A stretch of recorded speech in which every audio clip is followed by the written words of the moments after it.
Invite, invite, invite. Dis que nous sommes connectés. Invite autour de toi. Envoie dans tes contacts. Pour toi qui nous suis sur Facebook, partage, partage, partage. Parce que le Seigneur va faire du bien à une personne. Ne sois pas la seule personne à recevoir la grâce. Amen. Fais comme cette femme samaritaine. Lorsqu'elle a entendu ce que Jésus a dit, elle est allée rapporter. Et à cause d'elle, une multitude a été gagnée au Seigneur. Et je crois que ce soit la révélation que le Seigneur nous donne ou la pensée que le Seigneur nous communique va aider plusieurs d'entre nous à vraiment croître dans la connaissance du Seigneur. Donc, ne sois pas, ne garde pas la révélation pour toi seul, partage autour de toi. Amen. Et dis à quelqu'un que Dieu va nous faire du bien, que la personne se presse pour se connecter. Alléluia. Amen. 2 Pierre 3, le verset 18, il est écrit, mais croissez dans la grâce et dans la connaissance de notre Seigneur et Sauveur Jésus-Christ. À lui soit la gloire, maintenant et pour l'éternité. Amen. Est-ce qu'on peut dire Amen ensemble? La Bible dit, à lui soit la gloire, maintenant et pour l'éternité. Est-ce qu'on peut dire Amen? Amen. Amen. Amen. Donc, lorsqu'on lit ce passage, il y a deux choses très importantes ici, la grâce et la connaissance. Et quand on parle de la grâce, il y a beaucoup de choses qu'on peut dire sur la grâce. On peut parler de plus de 10 choses sur la grâce. Amen. La grâce est un esprit, la grâce est une capacité, la grâce est une faveur imméritée, la grâce est un trône, la grâce c'est le Seigneur lui-même. On peut dire tellement de choses sur la grâce. Amen. Il faut savoir que quand on parle de grâce, c'est aussi les ministères. La Bible dit que Jésus a fait des dons aux hommes. Il a donné certains comme apôtres, certains comme prophètes, certains comme pasteurs, comme évangélistes, etc. Donc ça, ce sont les dons de la grâce. Donc les 5 principaux ministères, donc qu'on appelle aussi les dons ministériels, font partie de la grâce. Amen. Font partie de la grâce. Quand on parle des 9 dons spirituels dans 1 Corinthiens 12, nous sommes toujours dans le contexte de la grâce. Donc la grâce englobe beaucoup de choses. Donc quand on parle de croire dans la grâce du Seigneur, c'est de pouvoir manifester les dons des guérisons dans toutes ces manifestations, parce que le don des guérisons a plusieurs manifestations. Quelqu'un peut avoir une manifestation du don des guérisons. Donc souvent quand on prie et puis la Bible dit qu'on prie et tu reçois, Dieu te donne le don de guérison, tu communiques la pensée à la personne, mais la personne dit, ben, j'ai déjà ce don, pourquoi Dieu me donne encore ce don si j'ai déjà ce don? L'ignorance fait qu'on ne sait pas qu'au fait, Dieu nous donne une autre manifestation de ce don. Vous voyez? Donc, on parle de croître dans la grâce, c'est aussi pouvoir manifester un don dans toute sa plénitude, ou encore pouvoir jouir de toutes les manifestations de ce don. Amen. Et ça, c'est ce qu'on voit dans le corps de Christ. Ça veut dire que plusieurs d'entre nous, quand on parle de la connaissance de Dieu, on se dit c'est de pouvoir opérer dans les dons des miracles, dans toutes ces manifestations, pouvoir faire marcher les paralytiques, que les aveugles voient, que les sourds entendent, etc. C'est de pouvoir ressusciter les morts, c'est de donner des détails voilà, par le prophétique, pouvoir donner des noms, des numéros de téléphone, des orientations prophétiques, etc. À vrai dire, tout ça, c'est la grâce, ce n'est pas la connaissance de Jésus. Amen. Parce que tu peux vivre des miracles, tu peux opérer dans des miracles, tu peux ressusciter des morts sans forcément connaître le Seigneur. Est-ce qu'on est ensemble? Amen. Sans avoir une grande connaissance de Christ. C'est pourquoi la Bible précise, mais croissez dans la grâce et dans la connaissance du Seigneur Jésus-Christ. Donc, la grâce est une chose, la connaissance en est une autre. Amen, amen. Et il ne faut pas confondre les deux. Parce qu'aujourd'hui, quand on parle souvent des réalités d'en haut, on parle beaucoup de choses spirituelles, on parle des choses qui rapportent à Christ. Les gens se disent, mais tiens, ça nous sert à quoi? Euh, si tu ne vis pas dans les miracles, etc., bah, ça veut dire que tu ne connais pas Dieu, etc. À vrai dire, c'est limiter la connaissance de Dieu, de Christ, aux dons spirituels. Oh, les dons spirituels, c'est la grâce, ce n'est pas la connaissance. Amen. C'est pourquoi vous pouvez voir dans 1 Corinthiens 1 Corinthiens que Paul va reprendre au fait les Corinthiens. Il va dire, il ne vous manque aucun don de la grâce. Amen. Donc, ça veut dire que les dons spirituels sont les dons de la grâce. Les Corinthiens manifestaient tous les dons spirituels. Mais Paul va dire à leur sujet, vous êtes des enfants. Parce qu'on retrouve au milieu de vous de la division, de l'impudicité, de ceci, de cela. Amen. Un enfant, quelqu'un quand on parle d'un enfant de la foi, ça veut dire qu'il n'a pas encore atteint un certain niveau de connaissance de Christ. Donc, manifester des dons spirituels dans toute leur plénitude, dans toutes les manifestations d'un don, ne signifie pas que tu as la connaissance de Christ, que tu connais réellement le Seigneur. Amen. Et donc, le but de cette plateforme, c'est vraiment d'amener tout un chacun à croître dans la connaissance de Jésus. C'est pourquoi les messages sont centrés sur Christ et non pas sur les dons de la grâce. Les messages sont portés sur des choses d'en haut, là où Christ est assis. C'est ça l'objectif au fait de DSP Learning, amener tout un chacun à croître dans la connaissance de Jésus. Et ce soir, je prie que durant ce message, le Seigneur t'accorde un esprit de sagesse et de révélation dans sa connaissance. Oh, je n'ai pas entendu ton amen. Je veux que ce soir, tu sois vraiment connecté à la grâce. Amen, amen. Amen. Amen. Alléluia. Amen. Sois répondant, parce que la Bible dit, lorsque Moïse prononçait les bénédictions, à chaque bénédiction, le peuple répondait Amen. Parce que souvent, il y a des grâces que Dieu veut communiquer et Dieu a besoin d'un répondant. L'esprit a besoin d'un répondant. Il faut être réactif. Les atmosphères ne se ressemblent pas. Amen. Peut-être que tu m'as suivi hier, je parlais, tu écoutais. Mais par moment, il faut être dans l'atmosphère prophétique. Parce que l'esprit n'est pas monotone. L'esprit n'est pas mécanique. L'esprit, la Bible dit que c'est Dieu qui est à l'origine de l'être et du mouvement. Amen. Donc l'esprit est dans l'action. L'esprit est aussi dans la dynamique de mouvement. Alléluia. Amen, amen. Est-ce que tu peux dire avec moi, Amen. Dieu avant la Amen. création des invisibles? Dieu Amen. avant la création des invisibles. Dis encore plus fort, Dieu avant la création des invisibles. Dieu Dieu avant la avant la création création des des invisibles. invisibles. Amen. Ce soir, je vais parler de 3 points. Donc, le premier point, c'est qui était Dieu avant qu'il ne crée les invisibles. Quand on parle des invisibles, on parle des mondes spirituels. On a souvent tendance à dire le monde spirituel, mais en réalité, il n'y a pas un seul monde spirituel. Ce sont les mondes spirituels. Et le thème que la Bible utilise, ce n'est pas monde spirituel, mais les invisibles. Colossiens 1, le verset 16, la Bible dit toutes choses ont été créées par lui et pour lui, les visibles et les invisibles. Donc ici, quand on parle des invisibles, on parle des êtres qui sont dans les mondes spirituels. On parle aussi de ces dimensions, le troisième ciel, avec sa géographie, les êtres qui y sont. On parle du deuxième ciel, on parle des régions inférieures de la terre, le royaume des eaux, etc. Donc, on parle de toutes ces créatures, de tout ce que Dieu a créé, qui n'est pas dans la dimension des choses visibles. Amen. Et si Dieu a créé les invisibles, ça veut dire que Dieu a un commencement. Ça veut dire que avant que Dieu ne crée toutes ces choses, il avait un état.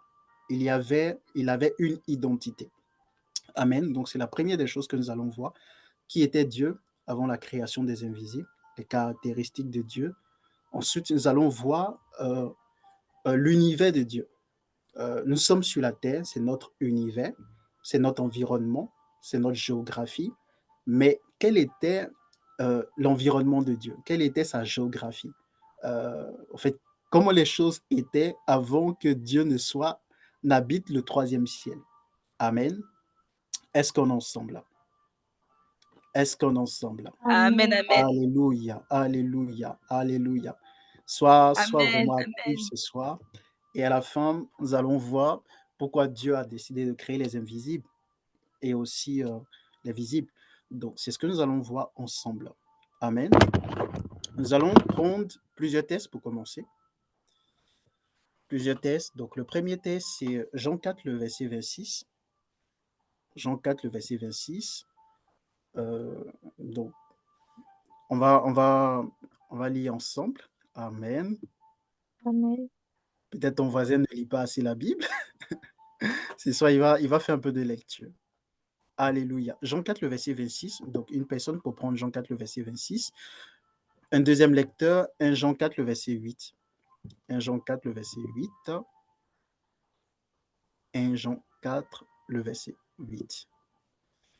Et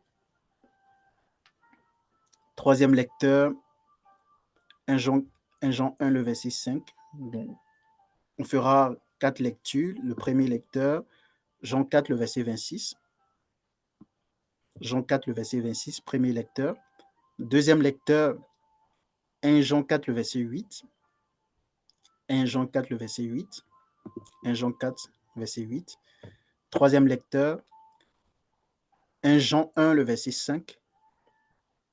1 Jean 1, le verset 5 pour le troisième lecteur. 1 Jean 1, le verset 5. Et la quatrième lecture que je vais faire moi-même, 1 Timothée 6, le verset 15 à 16. 1 Timothée 6, le verset 15 à 16. Donc, le premier lecteur peut commencer. Amen. Amen. Jean 4, le verset 26. Je suis le Messie qui te parle, lui dit Jésus. Amen. Et c'est quelle version? Bible du chemin. D'accord. Parce que dans la version lui, c'est Jean 4, le verset 26. La version est différente. Oui.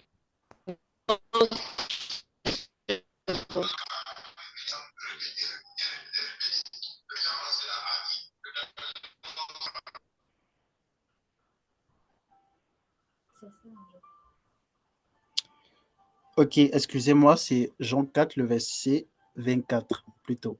Autant pour moi. Jean 4, le verset 24. Ok. Donc, on y va. Jean 4, le verset 24. Je rectifie.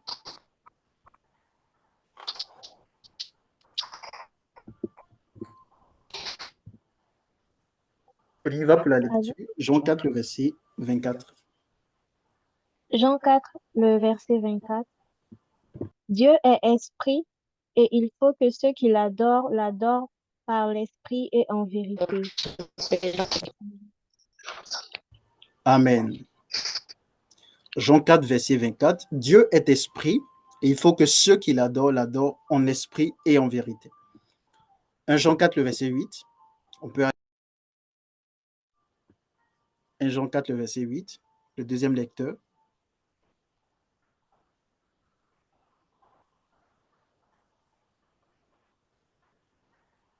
Jean 4, le verset 8. Celui qui n'aime pas n'a pas connu Dieu, car Dieu est amour. Amen. Amen. Et donc, je vais faire la lecture des deux autres versets pour qu'on aille plus rapidement. Okay. Vous allez me permettre cela. Donc, 1 Jean 1, le verset 5, il est écrit « La nouvelle que nous avons apprise de lui et que nous vous annonçons, c'est que Dieu est lumière et qu'il n'y a point en lui de ténèbres. » Et 1 Timothée 6, le verset 15 jusqu'au verset 16, « Que manifestera en son temps le bienheureux et le seul souverain, le roi des rois et le seigneur des seigneurs, qui seul possède l'immortalité, qui habite une lumière inaccessible, que nul homme n'a vu, ni ne peut voir, à qui appartiennent l'honneur et la puissance éternelle. Amen. Amen. Amen. Donc, la Bible nous dit dans Jean 4, le verset 24, que Dieu est esprit. Et généralement, quand on définit Dieu, quand on pose la question aux chrétiens, qui est Dieu? La majorité des chrétiens donnent cette réponse, Dieu est esprit. Dieu est esprit. Mais il faut bien comprendre le thème esprit. Le thème esprit est similaire au thème Dieu. Quand on parle de Dieu, ce n'est pas... en fait, Dieu, c'est un mot qui est employé pour désigner l'être au-dessus de tous les êtres ou l'entité au-dessus de toutes les entités. Donc, c'est un thème. Ça ne définit pas ça ne donne pas la nature fondamentale de Dieu. Donc, dit que Dieu est esprit, ce n'est pas définir Dieu. C'est un thème qui est utilisé pour dire que c'est l'être au-dessus de tous les êtres. C'est lui qui a l'origine, qui est la source de tous les êtres qui existent. C'est ça, esprit. Donc, si esprit désigne ou encore renvoie, ne donne pas la nature fondamentale de Dieu ou ne définit pas clairement qui est Dieu, alors qu'est-ce qui définit Dieu? Lorsqu'on lit 1 Jean 4, le verset 8, la Bible dit « Celui qui n'aime pas n'a pas connu Dieu, car Dieu est amour. » Et dans 1 Jean 1, le verset 5, il est dit « La nouvelle que nous avons apprise de lui et que nous vous annonçons, c'est que Dieu est lumière et qu'il n'y a point en lui de ténèbres. » Donc, on dit, la Bible dit dans 1 Jean 4, le verset 8, que Dieu est amour, et dans 1 Jean 1, le verset 5, que Dieu est lumière. Alors, donc, on peut dire que Dieu est amour. On peut également dire que Dieu est lumière. Parlons de qui est Dieu ou de la nature fondamentale de Dieu. Mais en lisant plusieurs textes, on comprend au fait ce que la Bible veut communiquer comme pensée. Parce que quand on lit 1 Timothée 6, le verset 15 jusqu'au verset 16, la Bible dit que Dieu demeure dans une lumière inaccessible. Donc lorsque Jean, l'apôtre Jean, dit que Dieu est lumière, parce qu'on ne voit pas Dieu. Dieu est invisible. La Bible dit que Jésus-Christ est l'image du Dieu invisible. Donc, étant donné que Dieu est invisible et demeure dans une lumière qui est inaccessible, ça laisse penser que Dieu est lumière. Parce qu'on ne voit que la lumière. Donc, celui qui ne voit que la lumière, il se dit que Dieu est lumière. Parce qu'on ne voit pas Dieu, il est invisible et on ne voit que la lumière. Mais par révélation, Paul va donner plus de précision. Parce que Paul a eu une certaine révélation de Christ. Chaque apôtre a eu une certaine révélation de Christ. Chacun a vu un aspect de Dieu. Et ces aspects vont de pair afin de mieux cerner la personne de Dieu. Amen. Est-ce qu'on est ensemble? Amen, amen. On me suit? Alléluia. Et donc, Dieu demeure dans une lumière inaccessible. Dieu, en réalité, n'est pas lumière. C'est juste qu'il demeure dans une lumière. Et vu qu'on ne peut pas le voir, on dit que Dieu est lumière. Amen.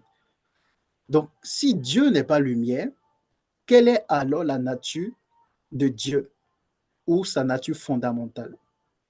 La Bible précise que Dieu est amour. Est-ce qu'on est ensemble? Amen. Dieu est amour. C'est pourquoi Jean va dire, celui qui n'aime pas n'a pas connu Dieu, car Dieu est amour. Est-ce qu'on est ensemble? Amen. Amen.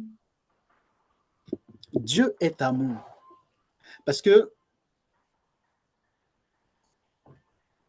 comment vous expliquer plus simplement?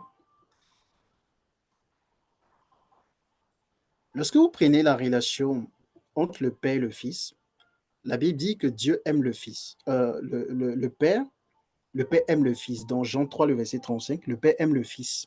Il a remis toutes choses entre ses mains. Et dans Jean 15, le verset 9, il est écrit, « Comme le Père m'a aimé, je vous ai aussi aimé, demeurez dans mon amour. » Donc, le Père aime le Fils et le Fils, pareillement, aime le Père. Donc, la relation qui existait avant la création de toutes choses, c'était une relation d'amour. Lorsque vous prenez toutes les caractéristiques de Dieu, quand on dit par exemple que Dieu est saint, Dieu est juste, Dieu est fidèle, Dieu est ceci, Dieu est cela, ça ne définit pas clairement le Seigneur. Pourquoi? Parce que avant que Dieu ne crée toutes choses, quand le Père était avec le Fils et le Saint-Esprit, il n'y avait pas, au fait, ces attributs de Dieu. Il n'y avait pas le Dieu miséricordieux, parce que le Fils ne pêche pas pour qu'il bénéficie de la miséricorde du Père. Est-ce qu'on est ensemble? Le Fils, euh, ne... quel autre attribut de Dieu? Dieu qui guérit, voilà, Jéhovah Rapha, le Dieu qui guérit. Le Fils n'était pas malade pour que le Père le guérisse. Est-ce qu'on est ensemble? Comme pas de l'Éternel des armées, il n'y avait que le Père, le Fils, le Saint-Esprit. Il n'y avait pas d'armée. Donc le Père n'était pas l'Éternel des armées, alors qu'il est seulement avec le Fils et le Saint-Esprit. Il n'est pas l'Éternel des armées pour le Fils. Est-ce qu'on est ensemble? Le Père n'était pas le juste juge pour le Fils. Parce que si on parle de justice, ça veut dire que quelque part, c'est par rapport à l'injustice, etc. Et il n'y avait pas, au fait, cette relation, ce rapport entre le Père et le Fils par rapport à la justice. Donc le Père n'était pas le juste juge pour le Fils. Mais la seule chose qui prévalait, c'était l'amour. C'est quoi la Bible dit que le Père aime le Fils et il a remis toutes choses entre les mains du Fils. C'est vrai que dans ce contexte, on parle des réalités d'en bas, c'est-à-dire des dominations, premièrement du royaume terrestre, etc. Mais ça concerne aussi les choses d'en haut, la domination, etc. Mais au commencement, le Père aimait le Fils. Est-ce qu'on en sommes? Le Père aimait le Fils. Donc, on comprend par là que la nature fondamentale de Dieu, c'est l'amour. C'est pourquoi la Bible va beaucoup insister sur l'amour. L'apôtre Jean va prêcher sur l'amour, il va enseigner beaucoup sur l'amour.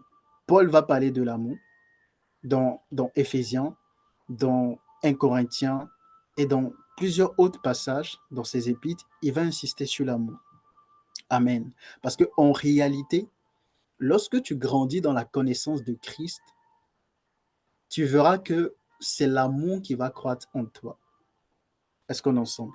C'est l'amour qui va croître en toi. C'est pourquoi dans Éphésiens 3, le verset 17 jusqu'au verset 19, il est écrit « En sorte que Christ habite dans vos cœurs par la foi, afin qu'étant enracinés, fondés dans l'amour, vous puissiez comprendre avec tous les saints quelle est la largeur, la longueur, la profondeur et la hauteur, et connaître l'amour de Christ qui surpasse toute connaissance, en sorte que vous soyez remplis jusqu'à toute la plénitude de Dieu. » Donc la condition pour être rempli de toute la plénitude de Dieu, autrement dit, la condition pour connaître parfaitement le Seigneur, c'est l'amour. C'est pourquoi dans 1 Jean, Jean va dire que tel il est, tel nous sommes, parlant de l'amour de Dieu. Parce que ce passage parle de Dieu qui est amour.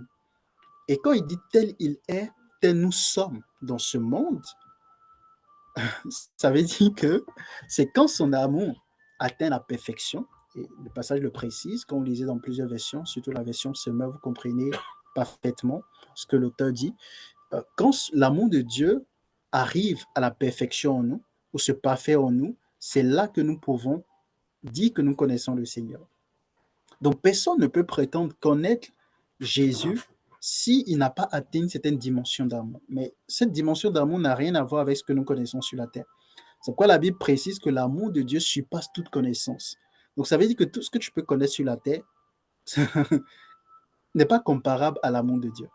Tout ce que même tu peux connaître sur les anges, sur les dominations, sur les principautés, etc., n'est pas comparable à l'amour de Dieu. Amen. Parce qu'en réalité, tout est parti de l'amour que le Père avait pour le Fils, ou a toujours pour le Fils. Est-ce qu'on est ensemble? Amen, amen. Je reviendrai dessus tout à l'heure. Pourquoi toutes choses ont été créées? Vous allez comprendre que tout ce qui existe par amour. C'est pourquoi l'accomplissement de la loi, c'est l'amour. La Bible dit que l'amour parfait bannit la crainte. Pourquoi? Parce que là où il y a l'amour, il n'y a pas de crainte. Là où il y a l'amour, il n'y a pas de loi. Là où il y a l'amour, il y a une autre dimension au fait de relation. Amen. Si le Seigneur le permet, je parlerai de la loi de l'amour. On connaît la loi de l'esprit et de vie qui nous a affranchis de la loi du péché et de la mort. Mais il y a une autre loi supérieure, c'est la loi de l'amour. Et cette loi de l'amour, quand tu atteins cette dimension, en fait, les lois qui existent dans les cieux n'existent plus pour toi. Parce que la Bible dit que la parole de Dieu est établie dans les cieux pour toujours. Il y a des lois qui existent dans les cieux, qui s'appliquent aux anges, qui s'appliquent à tous les êtres qui existent. Mais il y a une loi qui est supérieure à la loi du ciel. Amen. Est-ce qu'on est ensemble? Il y a une loi qui est supérieure. Parce qu'au ciel, c'est la loi de l'esprit de vie. C'est la loi de la parole. Parce que la parole de Dieu est établie dans les cieux pour toujours. Donc, il y a des lois. Amen. C'est la loi, au fait, de la parole de Dieu. Ça veut dire que tous les êtres fonctionnent sur la base de la parole, de ce qui est établi. Mais il y a une dimension supérieure. Il y a une dimension supérieure, c'est la loi de l'amour. Quand tu atteins cette dimension, ça va au-delà de l'atmosphère, ça va au-delà des lois qui existent au ciel. Si Dieu fait grâce, j'en parlerai. Et ça sera vraiment quelque chose de beaucoup plus complexe. Amen. Mais Dieu nous donnera l'intelligence pour simplifier les choses. Donc, retiens juste que l'amour est la nature fondamentale de Christ, de Dieu. Amen. C'est ce qui définit, euh, je peux dire de manière plus juste, le Seigneur. Ben, cet amour n'a rien à voir avec l'amour que nous connaissons sur la terre. Et même au troisième ciel, dans les invisibles, il y a des degrés d'amour. Tous les êtres n'ont pas, euh, comment on dit, n'ont pas le même degré d'amour. L'amour croît en intensité. L'amour croît en, euh, oui, en intensité. Amen. Amen, amen. Est-ce qu'on est ensemble? Alléluia. Amen. Amen. Amen. La deuxième chose qu'il faut savoir, donc la première des choses, on a parlé de la nature de Dieu. Donc la nature de Dieu, c'est l'amour. C'est la nature fondamentale de Dieu. Amen. Parce que à l'origine, il n'existait que l'amour. Entre le Père et le Fils, c'était que l'amour. Il n'y avait pas une autre relation. Il n'y avait pas voilà, les attributs que nous connaissons du Père, tout ça, il n'y avait pas. Le Père n'était pas le juge, le miséricordieux, Jéhovah Rapha, Jéhovah Jireh, El Shaddai, tout ça. Non, ça n'existait pas entre le Père et le Fils. Il n'y avait qu'une relation d'amour. Et le Père a fait toutes choses par amour pour le Fils. J'en parlerai en détail tout à l'heure. La deuxième chose, c'est l'univers de Dieu. On a dit que Dieu demeure dans une lumière inaccessible. Donc, si on sait que Dieu est amour, donc qui est Dieu? Dieu est amour. Mais au fait, quel était son environnement? Comment les choses se passaient? Amen. Je vous ai dit tout à l'heure que la lumière n'est pas la nature de Dieu, mais c'est sa demeure. Donc, lorsqu'on parle de l'univers de Dieu, la première des choses qu'il faut retenir, c'est la lumière. Amen. Amen. Est-ce qu'on est ensemble là? Amen. Amen. Et ce soir, nous allons voir cette lumière. Hein? Nous allons voir cette lumière. Sois disposé parce que tu vas comprendre autrement la lumière du Seigneur. Je vais beaucoup insister dessus. Alléluia. Le Saint-Esprit m'a donné de comprendre autrement la lumière du Seigneur. J'ai dit waouh. Et je pense que la semaine prochaine, on va encore creuser. Parce qu'aujourd'hui, ce n'est que la première partie de cet enseignement. Mais on va encore avancer. Amen. Donc, on pose les bases. Donc, dans 1 Timothée 6, le verset 15 et le verset 16 qu'on a lu, on a dit que Dieu demeure dans une lumière inaccessible. Donc, quand on parle de demeure ici, on parle de l'environnement de Dieu, on parle de son univers. Donc, avant que Dieu ne crée les invisibles, Dieu était dans une lumière. Amen. Dieu était dans une lumière. Et vous allez voir que cette lumière est différente de la lumière qu'on a au troisième ciel et même qu'on a sur la terre. Amen. Lorsque on lit Genèse chapitre 1, le verset 3 jusqu'au verset 4,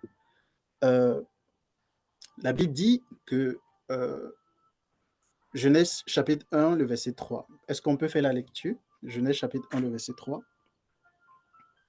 Genèse chapitre 1, le verset 3.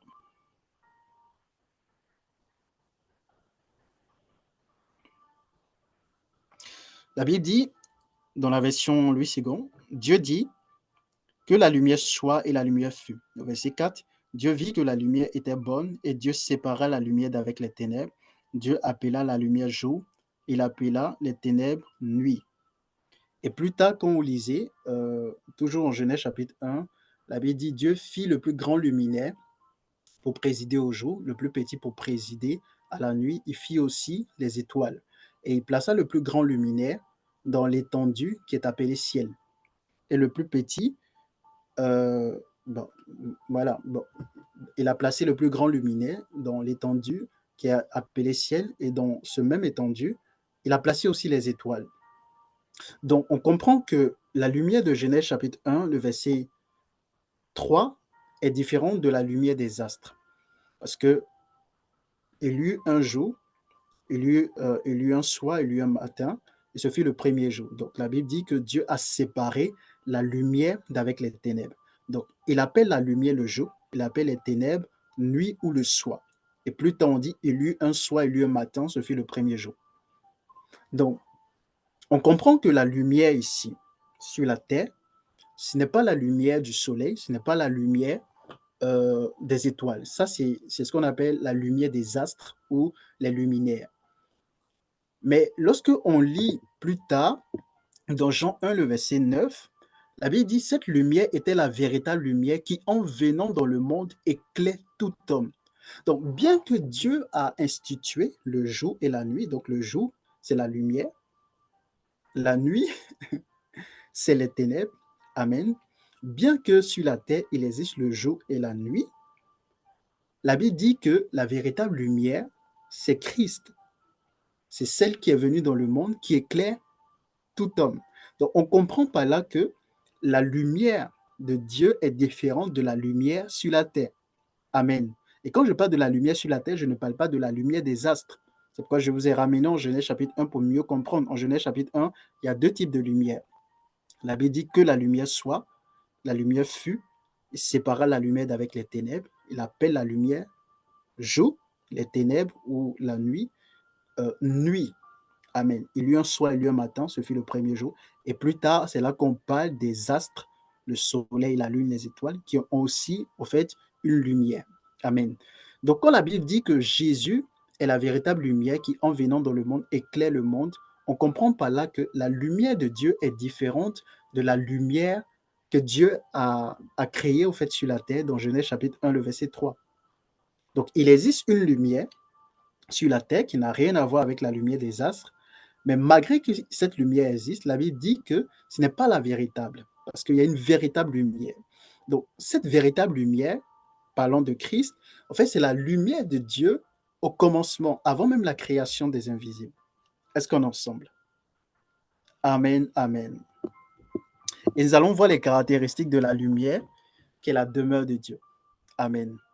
Premièrement, c'est une lumière dont les rayons ont des éclats semblables à ceux des pierres précieuses.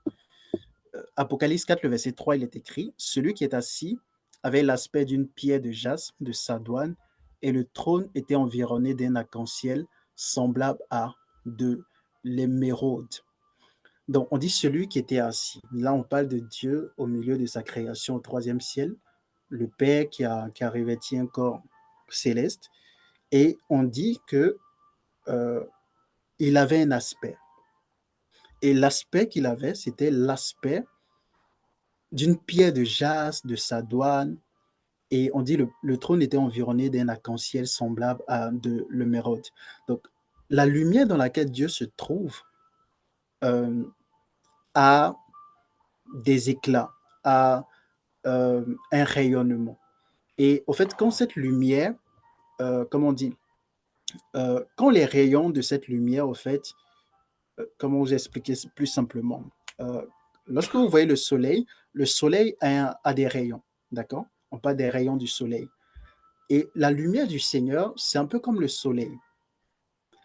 Lorsque cette lumière donne de ces rayons ou ces rayonnements sont comme l'éclat des pierres précieuses. Je ne sais pas si on me suit. Donc, c'est une lumière dont les rayons ont des éclats semblables à ceux des pierres précieuses. Donc, ça veut dire que la lumière tu vois un rayon de cette lumière, ben, ça l'éclat d'une pierre de jaspe. Tu vois un autre rayon qui a l'éclat au fait d'une pierre de sardoine, etc. Donc, c'est une lumière dont les rayonnements ont des éclats différents. Et ces éclats, au fait, sont semblables à ceux de pierres précieuses. C'est pourquoi Dieu, sur son trône, cette représentation de Dieu au troisième ciel, il a un peu cet éclat, parce qu'il vient avec la lumière d'origine. Et donc, ce n'est pas Dieu lui-même. Au fait, c'est sa demeure, c'est la lumière qui l'environne.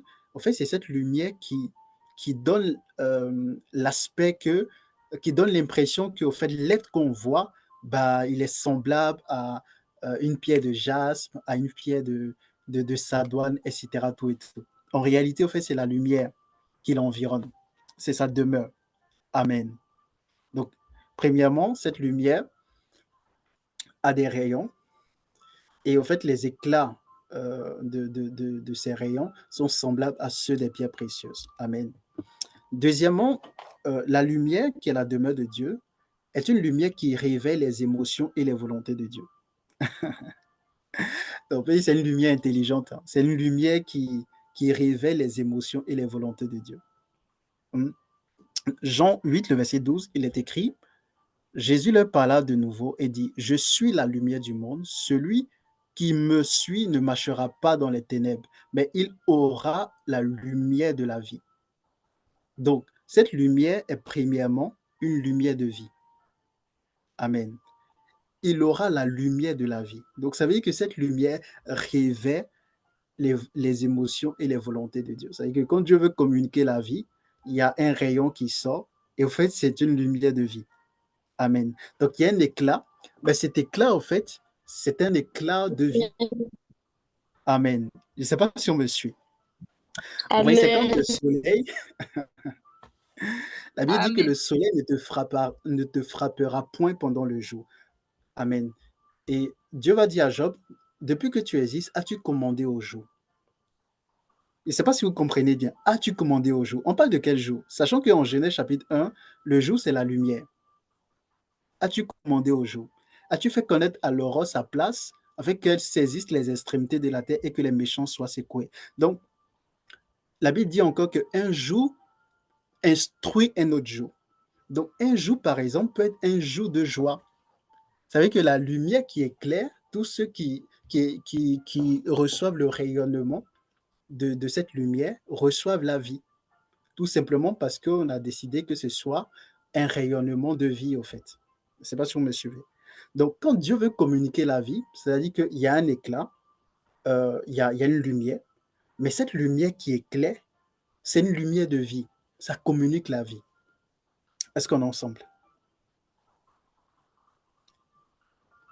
Amen. Amen. Amen. Amen, amen. Vous pouvez lire aussi Job 33, le verset 8, le verset 28 à 30. Job 33, le verset 28 à 30. Amen. Deuxième chose, c'est une lumière qui éclaire. On peut dire, mais une lumière éclaire déjà, mais comment une lumière peut éclairer encore? Amen. Ésaïe 60, le verset 19, il est écrit, ce ne sera plus le soleil qui te servira de lumière pendant le jour, ni la lune qui t'éclairera de sa lueur, mais l'Éternel sera ta lumière à toujours. Ton Dieu sera ta gloire. Dans Apocalypse 21, le verset 23, la Bible dit, la ville n'a point besoin du soleil ni de la lune pour l'éclairer, car la gloire de Dieu l'éclaire et l'agneau est son flambeau. Quand on parle souvent de la gloire de Dieu, on peut dire beaucoup de choses sur la gloire de Dieu, mais la gloire de Dieu, c'est aussi cette lumière qui enveloppe Dieu, qui l'accompagne. Donc quand on dit qu'à la gloire de Dieu l'éclaire, on parle de la lumière du Seigneur qui éclaire. Donc, lorsqu'on sera dans l'éternité avec le Seigneur, déjà pour les noces de l'agneau, ou même pour les êtres qui sont au ciel, il n'y a pas de soleil au ciel. Il n'y a pas les étoiles au ciel. Dieu est celui qui éclaire euh, on peut dire tous les compartiments du troisième ciel. C'est lui qui est la lumière du troisième ciel. Donc c'est une lumière qui éclaire. Ça veut dire, quand je parle de lumière qui éclaire, ça veut dire que c'est une lumière qui est semblable au soleil, qui éclaire au fait tout un environnement, tout un monde. Amen, amen. Est-ce qu'on est ensemble? Amen. Amen. Amen. Donc ça, c'est la deuxième caractéristique de cette lumière. Troisième chose, c'est une lumière de la connaissance. Dans Psaume 36, le verset 9, il est écrit « Car auprès de toi est la source de la vie. Par ta lumière, nous voyons la lumière. » Par ta lumière, nous voyons la lumière. Qu'est-ce que cela signifie? Pour mieux comprendre en fait, cette expression, il faut prendre un autre passage. Daniel 5, le verset 14, il est écrit « J'ai appris sur ton compte que tu as en toi l'esprit des dieux et qu'on trouve chez toi des lumières, de l'intelligence et une sagesse extraordinaire. » Quand la Bible dit « on trouve chez toi des lumières », on fait référence à la connaissance, parce que quand vous lisez l'histoire de Daniel, vous allez voir qu'il avait la connaissance, en plus de l'intelligence, de la sagesse, etc. Donc la connaissance est souvent traduite par la science, mais ça renvoie un peu, la science, c'est une forme de connaissance. Et donc, quand la Bible dit dans le psaume 36, le verset 9, par ta lumière, nous voyons la lumière, ça veut dire que la lumière de Dieu donne de la connaissance. Donc Dieu peut décider aujourd'hui, je vais communiquer des révélations aux êtres spirituels. Et au fait, l'éclat qui sort de lui, l'éclat, c'est-à-dire l'éclat, la lumière de ce jour-là, ça fait que les anges sont là, les êtres sont là, et tout d'un coup, ils reçoivent au fait des connaissances de Dieu. Parce que généralement, quand on parle du troisième ciel, on a l'impression qu'au troisième ciel, les gens, ils connaissent tout est parfait. Là-bas, comme on dit, on ne prie pas. Non, c'est faux. Au troisième ciel, les anges prient. Ils prient pour pouvoir plaire davantage à Dieu. Ils prient pour pouvoir mieux servir le Seigneur. Et au troisième ciel, il y a encore les gens apprennent des choses. Souvenez-vous dans Apocalypse, je crois 5 ou 6. Apocalypse, je crois, si je ne me trompe pas, c'est Apocalypse 4 ou 5. Ça doit être Apocalypse 5. La Bible parle d'un livre qui était scellé de 7 sceaux. Et il y avait le contenu du livre que personne ne connaissait. Parce que personne n'avait le pouvoir de prendre le livre et de rompre les 7 sceaux. Seul Jésus-Christ a eu la capacité de prendre le livre dans les mains de celui qui était assis sur le trône, donc de cette représentation de Dieu, de prendre de la main de celui qui est assis sur le trône, d'ouvrir le livre. Déjà, il faut avoir le pouvoir déjà de prendre le livre. Deuxièmement, il faut avoir le pouvoir d'ouvrir le livre.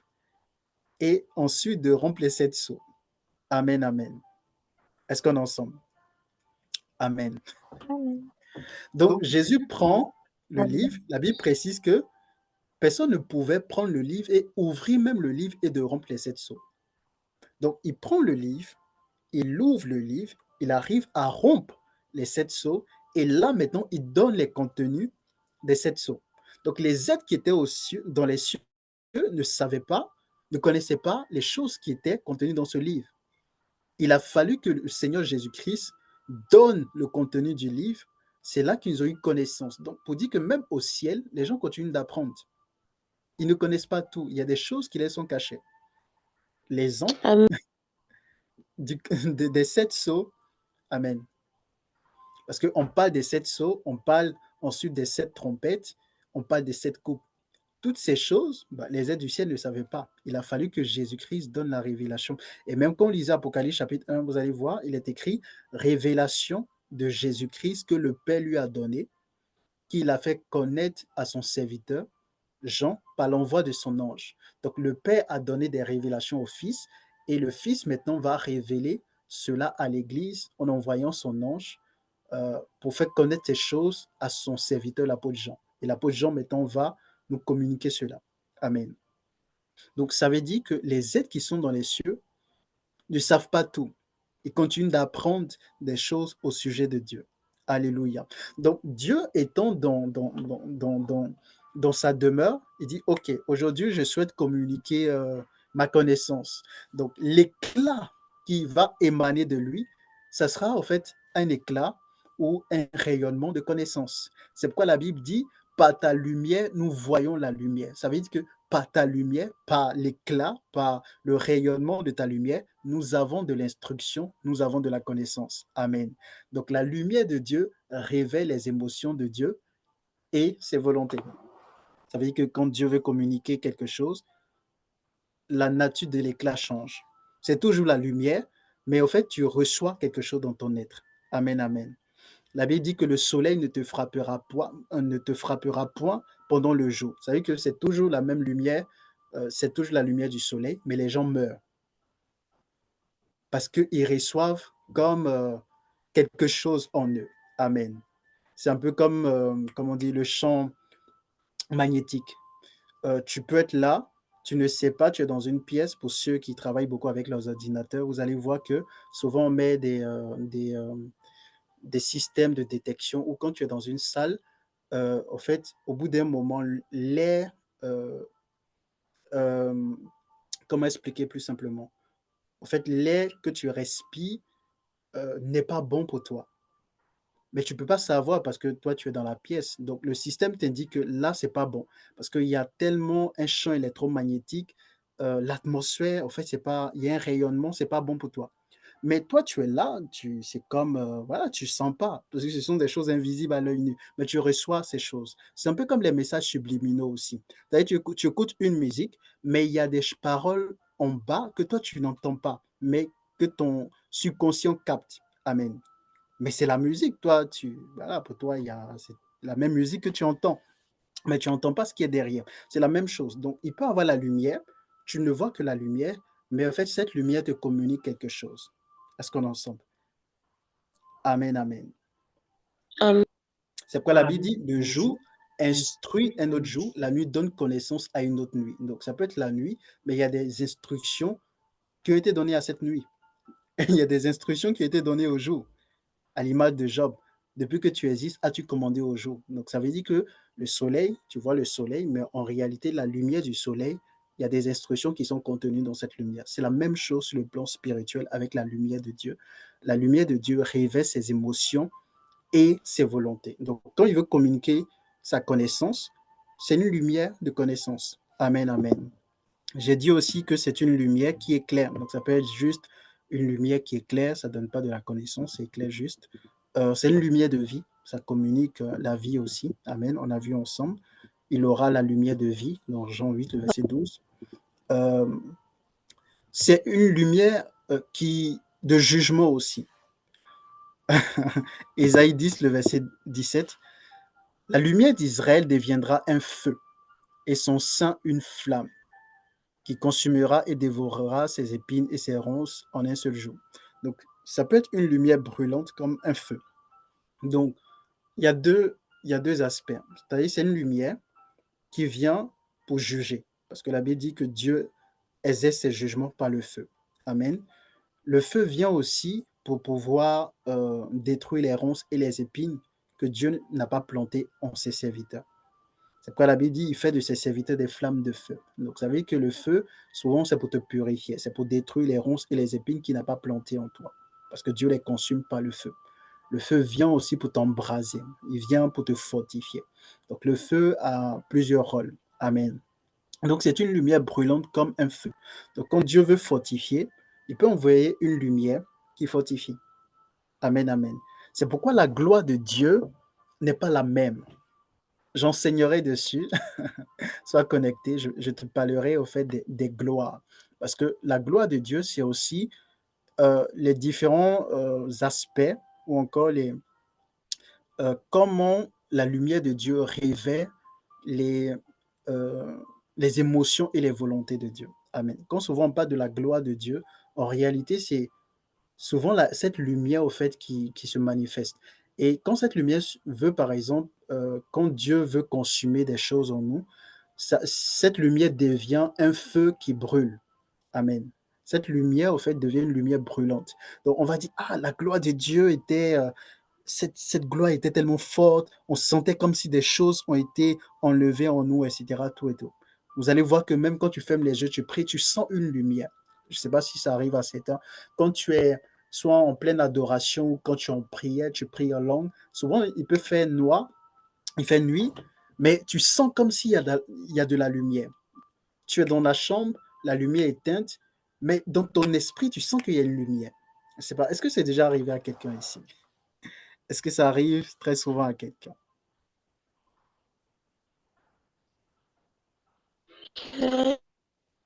Amen, amen. Donc, la gloire de Dieu, c'est aussi les différentes formes, les différentes manifestations de la lumière du Seigneur. En fonction de ce que Dieu veut faire, il y a une lumière qui émane de lui et cette lumière accomplit quelque chose. Amen, amen. C'est pourquoi Jésus a beaucoup insisté sur la lumière. C'est pourquoi Dieu demeure dans la lumière parce qu'il opère avec la lumière. Sa nature, c'est l'amour. Mais sa demeure, son environnement, son univers, c'est la lumière. et il travaille avec la lumière. C'était les deux qui étaient au commencement. C'est pourquoi même sur la terre, avant de créer toute chose, il a dit que la lumière soit et la lumière fut. Amen, amen. Parce qu'il opère toujours avec la lumière. Jésus vient et dit, vous êtes la lumière du monde. Je suis la lumière du monde, etc. Pourquoi cette insistance sur la lumière? Pourquoi cette insistance sur la lumière? Toute grâce, tout don parfait descend d'en haut, du Père des lumières. Amen. Même les grâces de Dieu découlent de la lumière. Donc la gloire de Dieu, c'est avant tout sa lumière. Mais j'en parlerai. Amen, amen. Si ça te fait du bien, est-ce que tu peux donner un bon amen à Jésus? Amen. Donc continue avec les Amen. caractéristiques de la lumière de Dieu. C'est une lumière de Amen. justice. Malachie 4, le verset 2. Mais pour vous qui craignez mon nom, se lèvera le soleil de la justice, et la guérison sera sous ses ailes. Vous sortirez et vous sauterez comme les veaux d'une étable. Amen. On présente Dieu comme étant aussi le soleil de justice. Donc, quand la Bible dit se lèvera le soleil de la justice, on parle de Dieu qui va manifester sa justice. Amen. Donc, c'est une lumière de justice. Parce que le soleil, pourquoi le soleil de justice? Le soleil est considéré comme le plus grand luminaire au niveau de la terre, etc. Donc, le soleil de justice, la lumière de Dieu aussi peut exercer sa justice. Amen, amen. La lumière de Dieu peut exercer sa justice. Est-ce qu'on est ensemble? Amen. La lumière de Dieu peut exercer sa justice. Alléluia. Alléluia. Amen. On va voir encore d'autres caractéristiques. Je vais terminer avec ce point. Amen. Il y a beaucoup de choses qu'on peut dire dessus, mais je pense que quand je parlerai des différentes formes de gloire de Dieu, je reviendrai en détail sur ça. Donc, l'une des caractéristiques que vous pouvez noter, c'est la lumière douce. Amen. Ecclésiaste 11, le verset 7, la Bible dit, la lumière est douce et est agréable aux yeux, et il est agréable aux yeux de voir le soleil. Donc, quand vous lisez plusieurs versions, il y a un contexte, évidemment, mais ce qu'il faut comprendre, c'est qu'il y a un parallèle, il y a une analogie avec la lumière de Dieu. Beaucoup de choses que nous voyons sur la terre, ça n'a pas commencé ici. Donc, quand on dit, par exemple, la lumière est douce, ou il est agréable de voir la lumière du soleil, etc., tout et tout, ou encore la lumière du soleil est agréable, il faut savoir que la lumière peut être douce. Jésus a dit qu'il est humble et il est doux de cœur. Donc, c'est en cela que je dis, la lumière de Dieu révèle ses émotions et ses volontés. Parce que une des volontés de Dieu, ça peut être la justice ou communiquer la connaissance, etc. Mais ses émotions, c'est aussi en termes de joie, en termes d'amour, c'est-à-dire la douceur qu'il peut incarner, etc. Donc, la lumière aussi peut nous communiquer les sentiments de Christ. La Bible dit, ayant en vous les sentiments qui étaient en Christ. Amen. Christ est doux. Christ, il est humble de cœur. Il aime les gens. Il y a la douceur avec Christ. Donc la lumière du Seigneur peut être une lumière douce. Et que tu pries et tu sens une présence. Tu sens la lumière. Et tu sens au fait comme si le Seigneur t'a enveloppé d'une certaine douceur. Amen. Amen, amen. Alors que peut-être tu avais péché tout et tout, tu as commencé à te repentir, à chercher ta présence. Et tout d'un coup, tu sens la pièce illuminée. Mais au lieu de sentir la condamnation, etc., tu sens la douceur, tu sens le Dieu de compassion, tu sais que le Seigneur t'aime. Donc là, il a manifesté sa lumière, mais cette lumière est une lumière douce. Amen, amen. La lumière est douce. Ecclésiaste 11, le verset 7. Est-ce qu'on ensemble? Alléluia. Alléluia. Amen, amen. Alléluia. Amen. Amen. Je vais terminer avec ce dernier point qui est le but de la création. Donc, je vous ai dit, premièrement, euh, la nature de Dieu. Dieu est amour. On a vu que c'est vraiment la nature fondamentale de Dieu. Parce que quand on dit Dieu esprit, c'est juste un thème similaire à, voilà, à Dieu, etc., pour pouvoir juste parler de l'entité de l'être au-dessus de tous les esprits. Donc, on dit que Dieu est esprit. Ça ne définit pas clairement le Seigneur. Mais quand on parle de l'amour, l'amour définit le Seigneur. Et j'ai dit qu'il faut faire une distinction entre l'amour et la lumière. Parce que la Bible dit que Dieu est amour.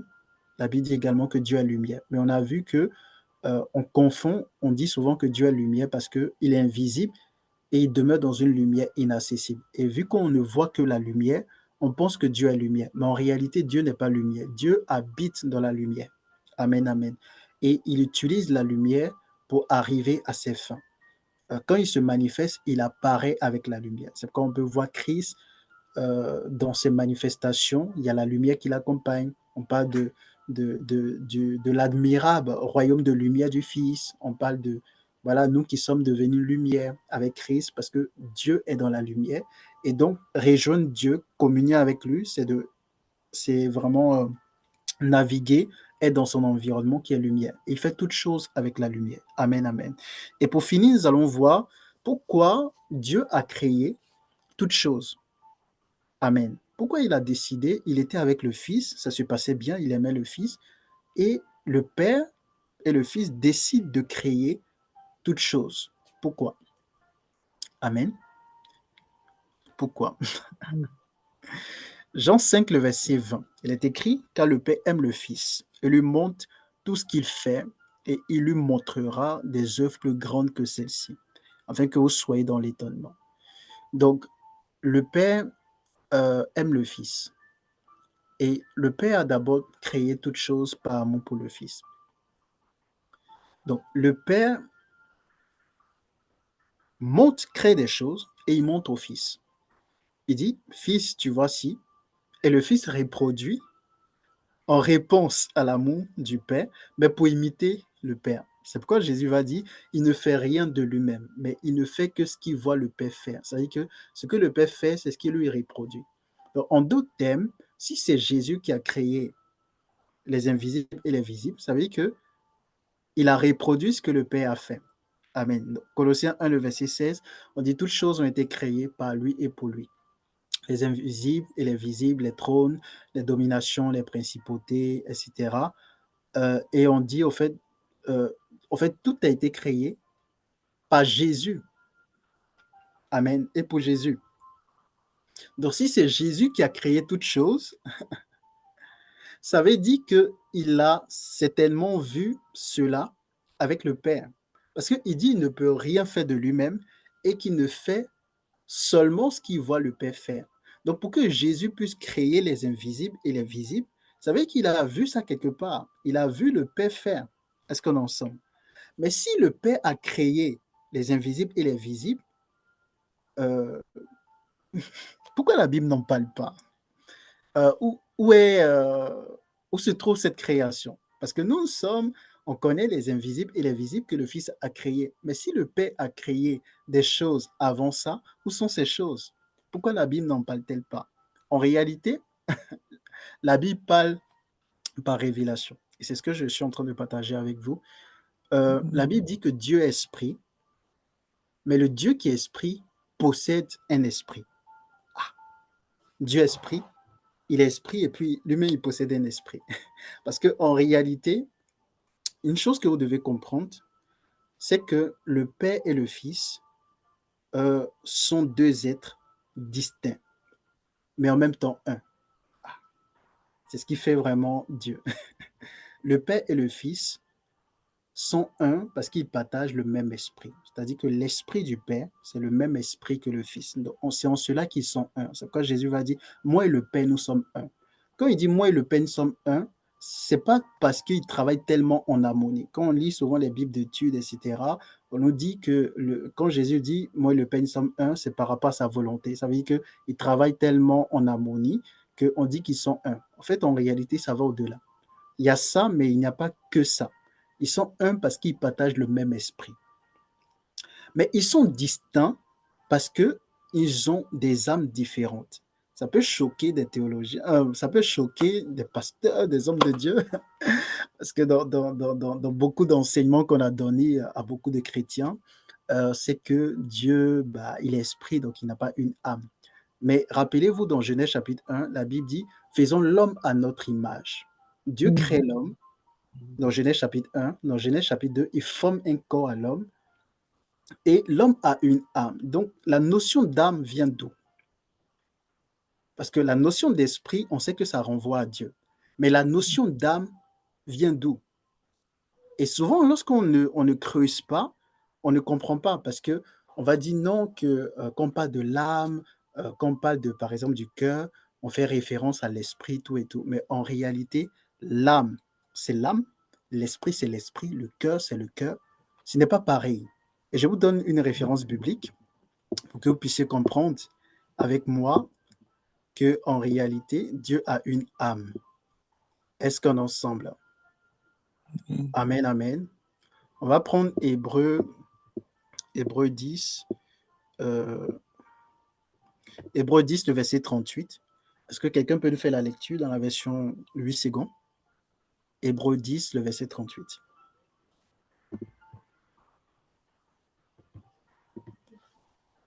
Hébreu 10, le verset 38. OK.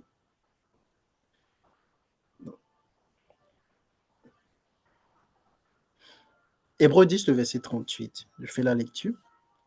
Et mon juste vivra par la foi, mais s'il se retire, mon âme ne prend point plaisir en lui. Qu'est-ce que la Bible dit? Mon âme. Donc ici, c'est Dieu qui parle. Est-ce qu'on est ensemble? Amen, amen. Est-ce qu'on est Amen. ensemble? Amen. Hébreu 10, le verset 38. Ah.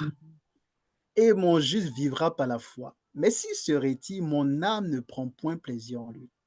C'est la seule partie, en tout cas à ma connaissance de la Bible, où on parle de l'âme de Dieu. Donc, on comprend pourquoi Dieu a donné une âme à l'homme. Parce qu'il a dit, faisons l'homme à notre image. Donc, Dieu est esprit, l'homme a un esprit. Dieu a un corps spirituel, et il a donné un corps spirituel à l'homme semblable à son corps spirituel qu'il a pris au troisième ciel. Mais l'homme a également une âme parce que Dieu a une âme. Amen. Donc le Père et le Fils sont un parce qu'ils partagent le même esprit, mais le Père et le Fils sont distincts en même temps parce qu'ils ont des âmes différentes. Amen. Le Père a une âme qui lui est propre, tout comme le Fils. Est-ce qu'on est ensemble? Amen, amen. Est-ce que c'est bon? C'est clair? J'espère que je n'ai pas perdu ce temps. Alléluia. Est-ce qu'on est Amen. ensemble? Amen. Amen, amen. Donc le Père va d'abord créer toute chose dans son esprit. Parce que quand on parle de en esprit, ce n'est pas seulement nous quand on est sur la terre, quand on dit en esprit, en fait, il faut comprendre en esprit de deux sens. Pour ceux qui opèrent dans la dimension prophétique, vous allez comprendre. Quelqu'un va dire, je vois quelque chose dans mon esprit. Ça ne veut pas dire qu'il a quitté faussement son corps. Il est toujours dans son corps, il est conscient de son environnement, mais au fait, ce qu'il voit, c'est dans son esprit. Donc, il peut avoir une vision dans son esprit ou une conversation avec Dieu dans son esprit, ou même un combat avec une entité, mais dans son esprit. Il n'est pas sorti de son corps, il n'est pas au fait sur un plan spirituel. Non, il est toujours sur le plan de la terre, il est toujours là, conscient de son environnement, mais en fait, tout se déroule dans son esprit. Ça, c'est le premier sens de en esprit. Le deuxième sens en esprit, c'est ce qu'on voit avec Jean, l'apôtre Jean. Il dit, je fus ravi en esprit. On peut le voir aussi avec Ézéchiel, qui a eu beaucoup d'expériences spirituelles où il était hors de son corps. Donc, il était dans une dimension spirituelle. Voilà. La terre a une dimension spirituelle. Donc, quand tu sors de ton corps, tu peux te retrouver dans la dimension spirituelle de la terre, tout comme aller dans des dimensions voilà, qui sont différentes des dimensions qu'on voit sur la Terre. Donc, tu peux te retrouver au deuxième ciel, dans les univers, disons, dans les galaxies ou dans les régions inférieures de la Terre, dans les eaux, etc. Bref, ça dépend de où tu te retrouves quand tu sors de ton corps. Mais généralement, les gens naviguent dans la dimension spirituelle de la Terre. Donc, en esprit, c'est de la dimension spirituelle. Donc, quand on dit Dieu a créé toute chose en esprit, il a créé, au fait, dans la première dimension, le premier sens de en esprit. Il a d'abord créé les invisibles et les visibles dans son esprit. Et c'est là qu'il a montré au Fils. Parce qu'il y a une communication entre le Père et le Fils, où le Fils est capable de voir, au fait, ce que le Père a fait, mais en esprit. Amen. Parce que la Bible dit que l'Esprit sonde les profondeurs de Dieu afin de nous les faire connaître. Et de même, l'Esprit qui est en l'homme, c'est lui qui connaît les choses qui sont en l'homme. Donc, vu que le Père et le Fils partagent le même esprit, ce que le Père fait, en fait, le Fils le voit. Est-ce qu'on est ensemble? Et le Fils, maintenant, va reproduire ce que le Père a fait en matérialisant cela. Et c'est ce qui donne la création. C'est pourquoi dans la Nouvelle Alliance, on dit que c'est Jésus qui a créé les visibles et les invisibles. Amen. Pourtant, dans plusieurs passages, on présente comme le Père comme étant créateur. On parle du Saint-Esprit aussi comme étant créateur. Job va dire, l'Esprit de Dieu m'a créé, le souffle du Tout-Puissant m'anime. Mais pourquoi on peut dire l'Esprit de Dieu m'a créé? Et dans Colossiens chapitre 1, le verset 16, on dit que toutes choses ont été créées par Jésus. Amen. Parce qu'en réalité, le Père, il est créateur. C'est-à-dire que la première création en esprit, c'est lui qui l'a fait. Et ce n'est pas son esprit, au fait. Donc, tous les êtres, etc., ont été créés d'abord par le Père en esprit. Amen. Et ensuite, Jésus va reproduire ce que le Père a fait en matérialisant cela. Et c'est aussi par l'esprit, parce qu'ils partagent le même esprit. Donc, quand Job dit l'esprit de Dieu m'a créé, c'est vrai, parce que l'esprit de Dieu, c'est aussi l'esprit de Christ. Est-ce qu'on est ensemble? Amen. Donc, Dieu Amen. crée d'abord toute chose par amour pour le Fils. Le Fils également reproduit toute chose par amour pour le Père, mais pour imiter le Père. Parce que tout ce que le Père fait, le Fils le fait aussi. Amen. C'est pourquoi Jésus va dire, soyez mes imitateurs. Et Paul, pardon, va dire, soyez mes imitateurs, comme je le suis moi-même de Christ. Parce que Christ lui-même a imité le Père. Et c'est cette, je peux dire, mentalité ou cette manière de faire qui nous communique au fait. Ça veut dire que ce que lui, il a fait, c'est ce que nous devons faire. Parce qu'en réalité, Dieu ne va jamais te demander de faire quelque chose que lui-même, il n'a pas fait auparavant. Il demande à Abraham de sacrifier Isaac parce que lui-même, il a sacrifié son fils. Est-ce qu'on est ensemble? Jésus demande à ce qu'on puisse s'offrir comme des sacrifices vivants parce qu'il s'est offert. Donc, quand il dit, Paul dit, soyez mes imitateurs comme je le suis moi-même de Christ, parce que Christ a d'abord imité le Père. Et c'est ce modèle qui nous communique. Est-ce qu'on est ensemble? Donc, il a fait toutes choses pour imiter le Père. Donc, comprenez que l'homme n'a pas d'abord été créé parce que Dieu voulait qu'on l'adore, Dieu voulait qu'on domine sur la terre. Les anges, tout ça, n'ont pas premièrement été créés pour adorer Dieu. Ils ont été créés, c'est le fruit, au fait, de l'amour entre le Père et le Fils. Donc, dans l'univers tout entier, la loi la plus puissante, la plus, je peux dire, qui est supérieure à toute loi, c'est l'amour. C'est pourquoi on dit Christ est l'accomplissement de la loi. Toute la loi se trouve accomplie en deux choses. Tu aimeras le Seigneur ton Dieu de tout ton cœur, de toute ton âme, de toutes tes formes, et tu aimeras ton prochain comme toi-même. Et c'est cette continuité, au fait, c'est ce qu'on voit au troisième ciel. C'est l'amour, au fait. Parce que tous ceux qui sont là-bas s'aiment. Amen, amen. Que ta volonté soit faite sur la terre comme elle est faite dans les cieux. Et si on doit aimer Dieu de tout notre cœur, aimer notre prochain comme nous-mêmes, ça veut dire qu'au ciel, c'est ce qui se passe. Est-ce qu'on est ensemble? Parce que la volonté de Dieu doit être faite sur la terre comme dans les cieux. Et si nous demandons cela sur la terre, ça veut dire que c'est le cas au ciel. Amen, amen. Amen. Amen. Alléluia. Est-ce qu'on peut bénir le Seigneur? Amen. Amen. Est-ce qu'il y a des questions? Amen. Amen. OK. Donc, on m'a signifié qu'il y a des questions. Donc, en fait, ces questions, c'est sur Facebook ou sur Zoom. OK, donc je vais répondre aux questions avant de clôturer.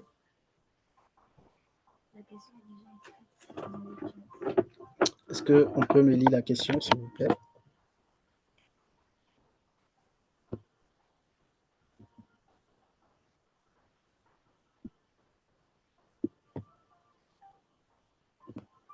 Il y a Louise qui a demandé, elle a donné un verset.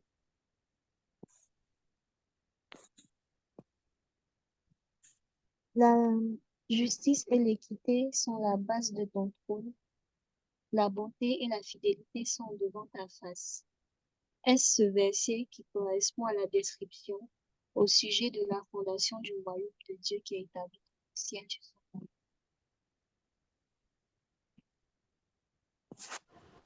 Ok, donc on peut me donner la référence déjà du verset.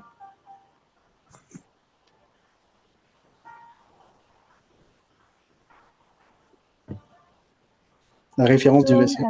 Bon, ce que je lis, Somme 95.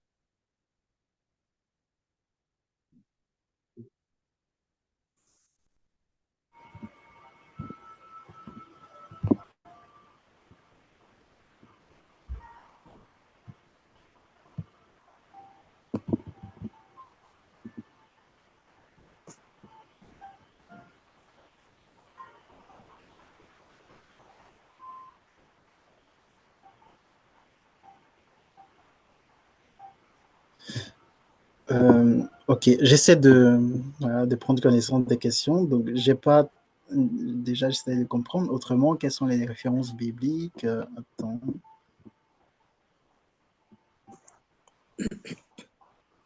La justice et l'équité sont la base de ton trône. La bonté et la fidélité sont devant ta face. Est-ce que ce verset correspondrait à la description au sujet de la fondation du royaume de Dieu qui est établi dans le ciel sur son amour? Hmm.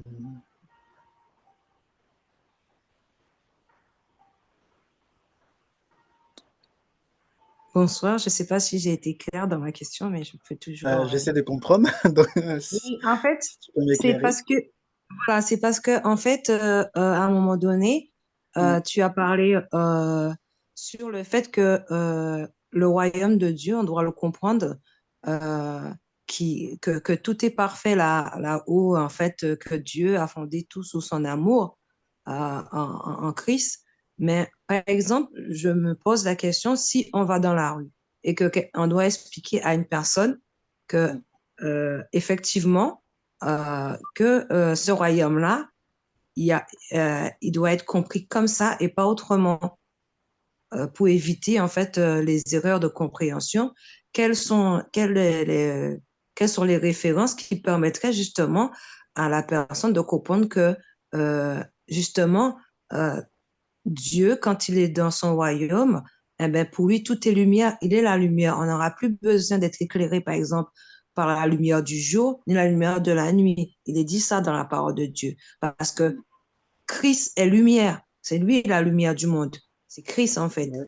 Et c'est Christ qui a permis que, qui a mis, par exemple, on dit le premier jour, quand il a dit, il a séparé les ténèbres de la lumière, c'est en ce Christ. C'est Christ qui a mis justement la séparation entre la lumière et les ténèbres. Même quand il est mort à la croix, c'est là qu'on dit que les ténèbres ont reculé. C'est une fois que Christ est apparu que cette lumière a permis justement de faire la séparation des ténèbres et de la lumière.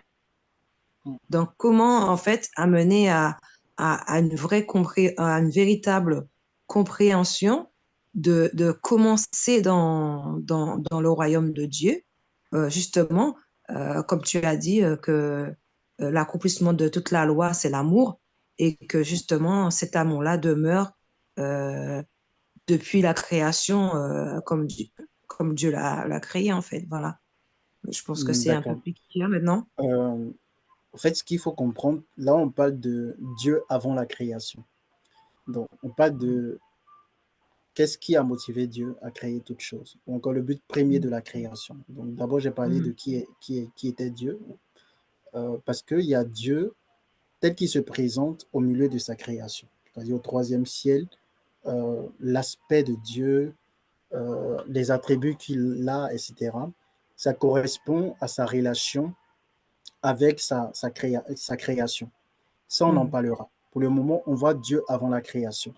En fait, ce que D'accord. tu dis, ça renvoie à Dieu au milieu de sa création. Donc Dieu euh, dans les invisibles.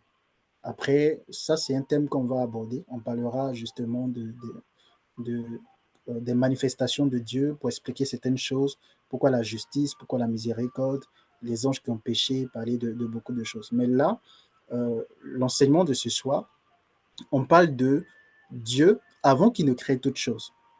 Donc, ce qui a poussé Dieu à créer toute chose, c'est la relation d'amour entre le Père et le Fils. C'est-à-dire que le Père a fait toutes choses par amour pour le Fils. Et le Fils aussi, en réponse à l'amour du Père, eh bien, il a reproduit ce que le Père a créé et il a matérialisé. Donc là, on n'est pas encore dans la relation que, au fait, Dieu a avec sa créature. Je ne sais pas si c'est clair. Comme par exemple, D'accord. la Donc, Bible dit, le passage que hmm, tu as donné, que son trône a profondément la justice, l'équité, etc. Là, on n'est pas on est au milieu de la création. Parce que ce trône d'accord. renvoie au trône de Dieu au troisième ciel et non Mhm. pas à Dieu avant la création du troisième ciel. Je ne sais pas si tu... Oui, je comprends. En Donc, les fait, c'est plus. caractéristiques de la lumière que j'ai données, ça, c'est la lumière de Dieu avant la création de toutes choses. Pour dire que cette lumière révèle les émotions et les volontés de Dieu. Donc, cette lumière, c'est la demeure de Dieu, mais Dieu opère avec cette lumière. Amen. Rappelez-vous, la Bible dit dans 1 Corinthiens 12, il y a diversité d'opérations, mais c'est le même esprit. Et quand on parle d'opération, il faut savoir que Dieu opère avec la lumière qui est sa demeure, parce qu'il est dans la lumière. Mhm. Amen. Donc, quand il se déplace, quand il agit, cette lumière l'accompagne. C'est pourquoi on va voir Dieu au milieu de sa création. Il y a beaucoup les thèmes lumière, lumière, lumière. Pourquoi la lumière? Parce que la lumière était au commencement. Pourquoi l'amour? Parce que l'amour était au commencement. Donc, Mhm. ce soir, j'ai parlé de ces deux aspects. L'amour, qui est la nature fondamentale de Dieu, c'est-à-dire avant que Dieu ne crée toute chose, il était amour, c'est ce qui le définit, en tout cas beaucoup plus. Les attributs, tout ça, ça c'est Dieu au milieu de sa création. Pourquoi Dieu est le juge juste? On va voir que c'est par rapport à sa création. Dieu est miséricordieux, c'est par rapport à sa création. Parce que le Père n'est pas miséricordieux pour le Fils, parce que le Fils ne pêche pas. Euh, donc là, avant la création, il y avait uniquement une relation d'amour. Donc, je t'invite sur les autres thèmes, mais pour le moment, on est sur la série Dieu avant les invisibles. Mais on parlera de Dieu au milieu des invisibles, du Dieu au milieu des visibles. Donc, on va voir qu'au fur et à mesure, en fonction euh, en fonction des thématiques, il y a des points qu'on va aborder où euh, la manifestation de Dieu est différente. Par exemple, pas des dispensations, ça correspond au fait à des postures de Dieu. Là, nous sommes dans le temps de la grâce, il y a une posture de Dieu. Et quand on creuse, on va se rendre compte que Dieu n'est pas forcément, comment on dit, euh, il est au-delà de ce qu'on pense au fait. Je vous donne une image. C'est comme un président. Euh, le président, quand il est en public avec le peuple, on ne peut pas le toucher, on peut dire qu'il est dur, ou bien le président, il fait appliquer la loi, etc. Tout et tout. Il est le chef suprême des armées, en tout cas dans plusieurs républiques. Mais quand il est à la maison avec sa femme, ce n'est pas le président. Je ne sais pas si on me comprend, pour ceux qui sont en Mhm. relation. Amen, amen. Est-ce qu'on m'entend? Oui, on t'entend. Oui. Amen. Donc, la femme peut présenter son mari de deux manières. Elle connaît son mari en tant que le président, mais la connaissance qu'elle a va au-delà parce que euh, euh, il n'est pas seulement le président, il est aussi son mari. Je ne sais pas si on me suit. Donc, le Dieu que nous connaissons, souvent nous connaissons Dieu par rapport à sa relation avec sa création. On va dire Dieu est le Dieu qui guérit, etc. Mais on ne va pas au-delà. Et quand la Bible dit dans 2 Pierre 3, le verset, 2 Pierre 3, le verset 18, mais de croître dans la connaissance de Jésus, le Seigneur veut qu'on aille au-delà de souvent de certaines connaissances que nous avons reçues de lui. On aille au-delà du Dieu juste. On aille au-delà du Dieu miséricordieux. Et quand tu vas au-delà, tu comprends que Dieu, à l'origine, il est amour. C'est pourquoi Paul va beaucoup insister sur l'amour de Dieu qui surpasse toute connaissance. Il va parler de la largeur de Dieu, de la largeur de cet amour, de la profondeur, de la hauteur, de la longueur, etc. Pour dire que quand tu vas en profondeur de l'amour de Dieu, tu vas te rendre compte que, en fait, cet amour existe à l'origine. Oui, oui, je crois qu'il y a encore une question. Euh, oui, en fait, comme il est dit dans Éphésiens, attends. Désolée, hein. Dans Éphésiens 3, à partir du verset 15, duquel tire son nom toute famille dans les cieux et sur la terre. Je vais prendre un peu plus haut, Éphésiens 3, au verset 14. À cause de cela, je fléchis les genoux devant le Père, verset 15, duquel tire son nom toute famille dans les cieux et sur la terre. Et en fait, ma question, ce serait, donc ça veut dire que plus que tu parles d'amour, la relation de père et de fils, hein, tu as parlé d'amour, et donc ça veut dire que ce serait la notion de famille, en fait, sous lequel, en fait, le royaume a été créé, qu'on devrait le comprendre comme ça à la base. C'est Oui, tout ça? à fait. Voilà. Tout à Et fait. donc, ça pourrait expliquer, par exemple, quand je vois certains musulmans qui ne comprennent pas euh, euh, que Dieu veut avoir justement cette relation avec nous en tant que fils, et ils ont du mal à comprendre cette relation que Dieu a envoyé son fils. C'est cet amour-là par amour. Donc, ça rejoindrait en fait sous cette notion en fait primordiale, cette notion d'amour en fait. Effectivement, c'est tout à fait ça. En fait, il y a, quand on parlera de Dieu au milieu dans les invisibles, on verra qu'il y a des myriades et des myriades de créatures. Et il y a tellement de créatures. Et parmi ces créatures, il y a des anges. En fait, les anges sont une catégorie d'esprits. Il n'y a pas que les anges, il y a toutes sortes d'esprits. Et nous sommes en fait distingués.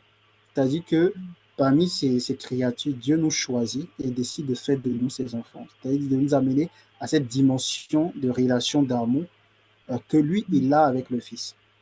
C'est Mm. pourquoi en Christ, nous sommes devenus des fils par adoption. Et quand Dieu parle nous donne son esprit ou parle de l'amour, il veut nous amener au fait à une certaine dimension où nous allons expérimenter ce que le Fils expérimente avec le Père. Mhm. Donc des choses qui étaient avant le commencement. Donc ce soir, quand je parle par exemple de l'amour de Dieu, de cet amour, au fait, où est-ce que je veux en venir? C'est pour nous pousser à aller plus loin dans, dans notre amour, dans notre quête d'amour pour le Seigneur, dans notre quête de connaissance. Savoir qu'en fait, il y a des dimensions, il y a des degrés et des intensités d'amour, en fait. Amen. Tout comme la foi, l'amour aussi, il faut croître dans l'amour du Seigneur. La foi commence dans que la foi, l'amour de Dieu a été répandu dans nos cœurs par le Saint-Esprit. C'est comme la foi. Mais on comprend que la foi, c'est comme un grain de sénévé, je crois une graine de sénévé, ou je sais pas, un grain de sénévé, qui est appelé à croître. Euh, mais quand on parle de l'amour, on oublie que c'est un peu comme la foi aussi qui est appelée à croître. Amen. Toute la sagesse. La Bible dit que Jésus croissait en grâce, en sagesse et en stature devant Dieu et devant les hommes. Amen. Pour dire qu'on peut croître en sagesse devant Dieu, on peut croître aussi en amour devant le Seigneur. Et au ciel, euh, l'amour, c'est pas parce qu'on arrive au ciel que notre amour est parfait. Non, on va continuer de croître dans l'amour de Dieu. Quand tu arrives au ciel, tu arrives dans l'état dans lequel bah, tu étais sur la terre. Et tu vas continuer ta progression. Mm. Amen, amen.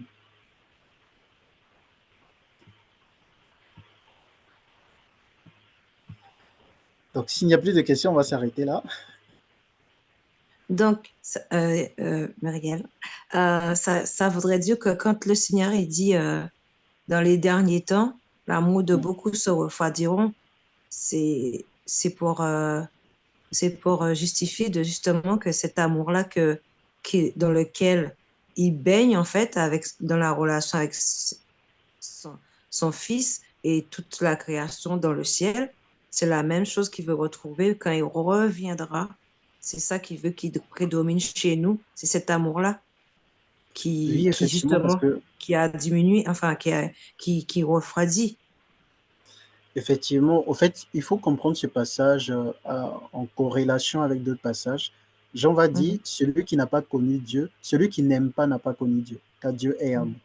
Donc, Voilà. quand on parle de l'amour de plusieurs va refroidir, ça veut dire que les gens ne vont plus chercher à connaître Dieu. Ils vont chercher à connaître les choses du monde. En fait, leur focus ne sera pas sur le Seigneur. Alors que Dieu veut qu'on puisse croître dans sa connaissance. Parce que croître dans la connaissance de Dieu, c'est aussi développer son amour. Parce que tu ne peux pas dire que tu connais Dieu si tu n'aimes pas. C'est-à-dire que plus tu vas connaître le Seigneur, l'amour de Dieu va croître en toi. Parce que ça va de pair. Tu ne peux pas connaître Dieu qui est amour et ne pas être amour. C'est impossible. Je ne sais pas si on me comprend. Ça va de pair. Donc, quand on parle de l'amour qui va diminuer, ça veut dire que les gens ne vont pas chercher à connaître Dieu. Et c'est ce qu'on est en train de voir. Beaucoup de personnes ne cherchent pas à connaître Dieu. Beaucoup soit se focalisent sur la grâce, mais pas sur la connaissance de Christ. Je vous ai expliqué tout à l'heure la différence. La Bible dit croissez dans la grâce et dans la connaissance de notre Seigneur Sauveur Jésus-Christ. La grâce fait référence au ministère, aux dons spirituels, à tout ce que Dieu peut nous accorder, les guérisons, les bénédictions, etc. Tout et tout. Mais la connaissance en est une autre chose. Vous allez voir, c'est quoi Jésus va dire. Plusieurs me diront, Seigneur, Seigneur, n'avons-nous pas accompli des miracles en ton nom? N'avons-nous pas prophétisé en ton nom? Et Jésus va dire, je ne vous connais pas, vous qui commettez l'iniquité. Donc ça veut dire que ils n'avaient pas l'amour de Dieu en eux. Parce que l'amour de Dieu aussi, un aspect de l'amour consiste à garder ses commandements. Amen. Donc, ça veut dire que les gens vont croître dans la grâce, ils vont opérer des miracles, des prophéties, etc., tout et tout, mais ils ne vont pas croître dans la connaissance du Seigneur. Donc, l'amour de plusieurs va diminuer. Et puis, oui, c'est ce qu'on voit. Mais ça ne veut pas dire que les gens ne vont pas chercher la grâce. Les gens, au contraire, beaucoup vont croître dans la grâce. Ils vont croître, ils vont manifester les miracles, les prophéties, etc. Mais ils ne vont pas croître dans la connaissance de Jésus.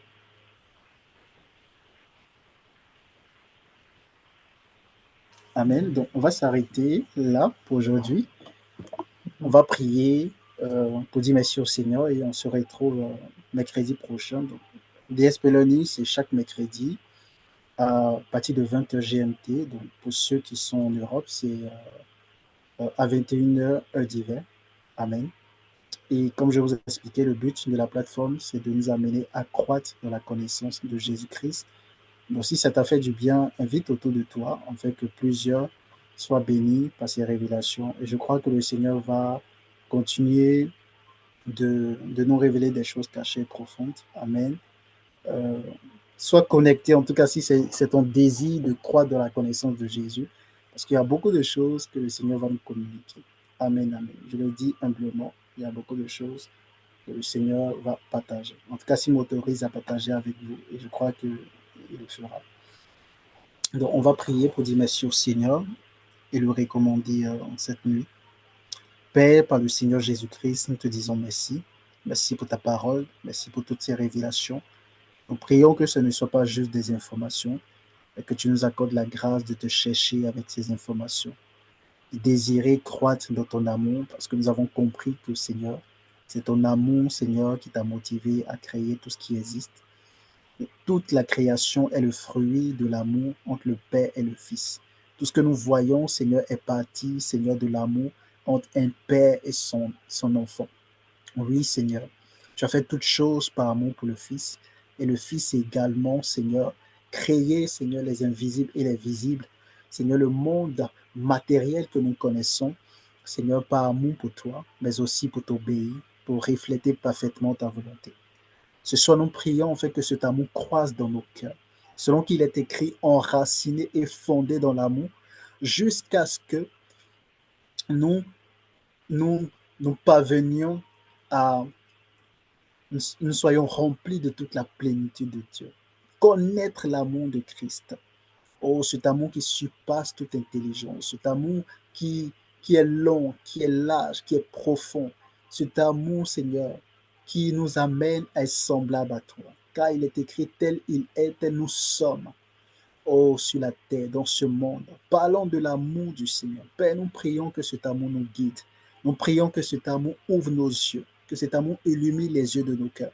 Là où nous sommes focalisés sur nous-mêmes, là où nous sommes focalisés sur les choses de la terre, là où nous avons une conduite qui n'est pas exemplaire, là où nous ne sommes pas des modèles, là où nous n'aimons pas les gens, là où nous sommes égoïstes, là où nous sommes enfermés sur nous-mêmes, là où, Seigneur, nous ne nous intéressons pas aux autres, là où, Seigneur, nous cherchons nos propres intérêts. Seigneur, par ton amour. Oh Seigneur, donne-nous de voir, Seigneur, non pas nos intérêts, mais les intérêts des autres. Donne-nous, Seigneur, de te désirer de tout nos cœurs, d'avoir soif et faim de toi. Que ton amour nous remplisse, que ton amour nous guide, que ton amour soit le fondement de tout ce que nous faisons.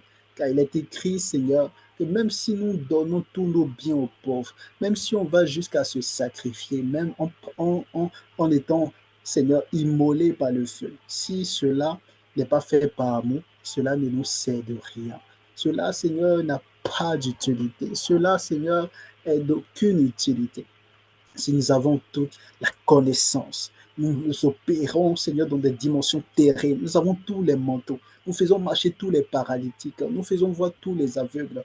Nous amenons des milliards de personnes à Christ. Si cela n'est pas fait par nous, Seigneur, c'est en vain que nous le faisons. Car nous pouvons annoncer Christ avec, Seigneur, un esprit de dispute. Nous pouvons annoncer Christ avec un esprit de rivalité. Nous pouvons annoncer Christ dans le but d'impressionner, dans le but de montrer que nous avons aussi l'onction, nous avons la grâce. Dans le but, Seigneur, pas contrer. Nous pouvons annoncer Christ parce que, Seigneur, c'est une manière de faire, parce que l'Église le fait et nous sommes forcés de le faire. Nous pouvons annoncer Christ, oh Seigneur, avec de mauvais motifs. Mais donne-nous d'annoncer Christ par amour. Donne-nous de gagner les âmes par amour, parce qu'on aime les gens, parce que Seigneur, on t'aime et on comprend que l'un de tes désirs, c'est que tout homme soit sauvé et parvienne à la connaissance de la vérité. Ne nous laisse pas faire les choses pour les faire. Ne nous laisse pas partager les révélations pour partager. Ne nous laisse pas faire le ministère pour faire. Ne nous laisse pas prêcher pour prêcher. Ne nous laisse pas faire, Seigneur, les choses parce qu'il faut les faire. Parce qu'on veut un nom, parce qu'on veut une renommée, parce que, Seigneur, on veut être connu, parce qu'on veut avoir une notoriété. Non, Seigneur, remplis-nous de ton amour. Que ton amour nous guide. Si on doit aider quelqu'un, que ce soit motivé par ton amour. Si on doit partager, Seigneur, que ce soit par ton amour. Tout ce qu'on fait, donne-nous de le faire par amour. Donne-nous d'être sincères. Que la sincérité de ton amour nous guide. Que la sincérité de ton amour nous anime. Ne nous laisse pas, Seigneur, être emportés, Seigneur, par tout ce que nous voyons. Ne nous laisse pas être impressionnés, Seigneur, par ce que nous voyons. Que ce soit ton amour qui nous guide, que ce soit ton amour, Seigneur, qui nous aide, qui nous pousse à prier. Père, nous te bénissons parce que nous croyons que tu nous as exaucés. Car il est écrit que si nous demandons quelque chose selon ta volonté, tu nous écoutes, ô Seigneur. Et si nous savons que tu nous écoutes, quelque chose que nous te demandions, nous possédons déjà cette chose. Nous te bénissons, Seigneur, pour la grâce de ton amour. Nous te bénissons parce que cet amour, Seigneur, tu l'amplifies ce soir dans nos cœurs, par ton esprit. Je prie que toute personne connectée, que ce soit sur Zoom, sur Facebook, tous ceux, Seigneur, qui vont suivre ce message, soient bénis, Seigneur, soient touchés par ton amour, soient remplis de ton amour. Que l'esprit de ce message soit l'amour de Christ, dans le nom de Jésus, dans toute sa plénitude, dans toutes ses manifestations. Seigneur, qu'il en soit ainsi, qu'il demeure ainsi. C'est au nom de Jésus-Christ que nous avons prié avec action de grâce. Est-ce que tu peux donner un bon Amen à Jésus? Amen. Amen. Amen. Amen. Amen. Amen. Que le Seigneur nous bénisse et nous comble de son amour. Je vous souhaite une excellente soirée. Amen. Lorsque la vidéo sera en ligne, peut-être ce soir ou d'ici demain au plus grand tard, n'hésitez pas à partager autour de vous. Amen. Donc, ça sera sur notre chaîne YouTube dans le sang du Père. Vous allez retrouver le titre Dieu avant la création des invisibles. C'est vrai que sur la fiche, j'ai mis Dieu avant les invisibles. Et ça peut porter confusion. On peut dire, bon, peut-être Dieu avant les invisibles, c'est-à-dire qu'il faut mettre l'accent sur Dieu, pas les anges,